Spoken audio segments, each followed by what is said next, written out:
What is assist really his happening mother, in Jamaica? Marvis Rose Blackwood, who has an IV needle in her arm, usually a scene inside a hospital room. But these two are on the outskirts of the Kingston Public Hospital, KPH. The woman, distorted, rests on a bucket a vendor provided. She told me she was weak. Right now I am very sleepy and tired.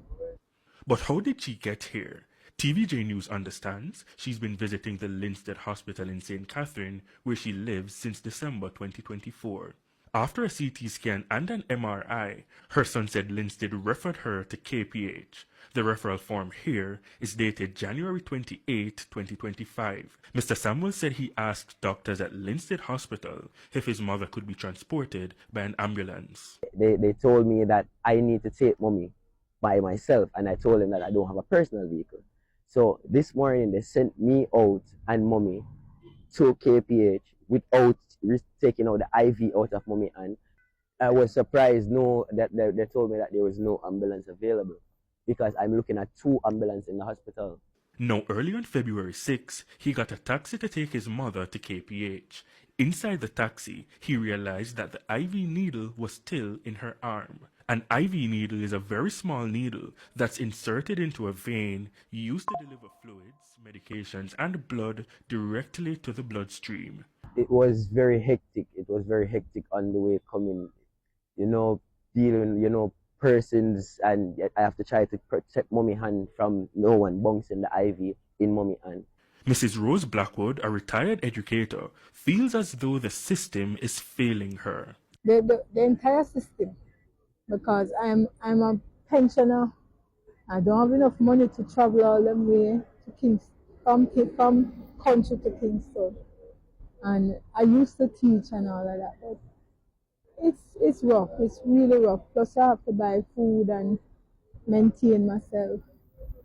Yeah, so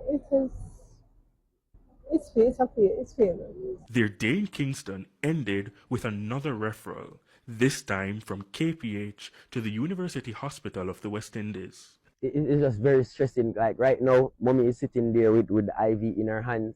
I come to Kingston Public Hospital, they're telling me that no, I need to go to UC Hospital. At 3:45 p.m., he said the next move was to take his mother back to Linstead to have the IV needle removed. He said he was told it could not be done at KPH. No, I have to go back to Linstead because the IV is in mommy's hand. So I have to go back to Linstead to get them take it out, because Kingston Public Hospital is telling me that they cannot take it out of her hand. And they're saying that no one contacted them, which I was in the room when someone the doctor, the Cuban doctor, contacted the person at the KPH hospital, and the phone was loud enough so I could overhear the conversation. It's another dead end because they referred us to university.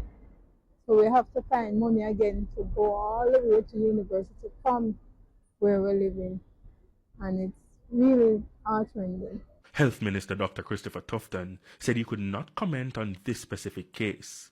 However, he noted that it's usually the case where ambulance transfers between hospitals are reserved for inpatients, those who cannot be treated at one facility and have to be treated at another. Mr. Tufton also questioned whether Mrs. Rose Blackwood was given a specific date as to when she was supposed to visit KPH. At 4:10 p.m., Mr. Samuels and his mother journeyed to a bus stop in Kingston to get transportation back to St. Catherine. The CEO of Linstead Hospital says the family will be contacted so the IV device can be removed. Romarda Lyons, TVJ News.